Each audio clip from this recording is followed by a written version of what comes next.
కృష్ణా జిల్లా పామర్రులో అఖిల భారత మాలల జేఏసీ చైర్మన్ మాజీ ఇన్కమ్ ట్యాక్స్ కమిషనర్ ఉప్పులేటి దేవి ప్రసాద్ ఆధ్వర్యంలో సమావేశం నిర్వహించారు. ఎస్సీ వర్గీకరణకు వ్యతిరేకంగా ఈ నెల 15న గుంటూరు నల్లపాడులో జరిగే మాలల మహాగర్జ సభను విజయవంతం చేయాలని దేవి ప్రసాద్ పిలుపునిచ్చారు.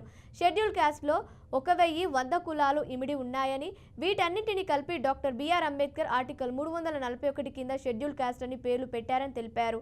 భారత రాజ్యాంగంలో మాల మాదిగాని ఎక్కడా విడివిడిగా లేవని, కలిసే ఉన్నప్పుడు వాటిని ఎలా విడదీస్తారని ప్రశ్నించారు.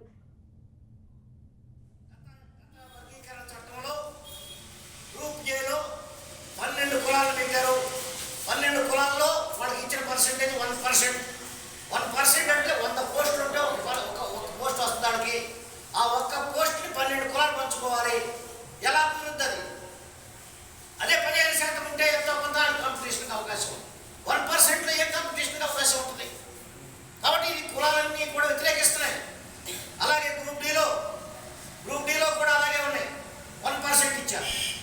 ఇప్పుడు మరి కులగణం చేయకుండా మాల మాదిల మధ్యలో మరి పేరు తగ్గులు పెట్టింది. రాష్ట్రంలో మాలలో అతిపెద్ద కులం, 70 లక్షల జనాభా ఉన్న కులం.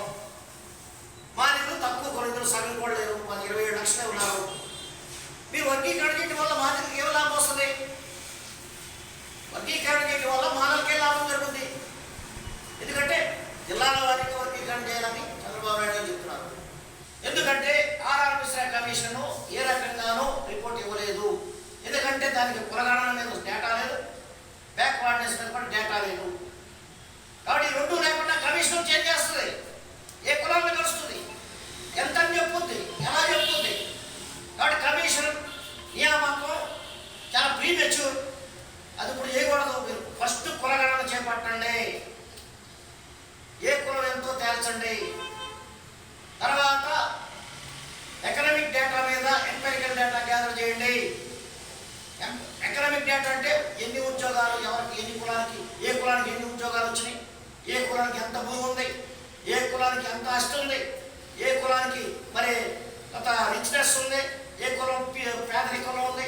ఇవన్నీ కూడా డేటా తీయాలంటే ఇంటింటి చేయాలి.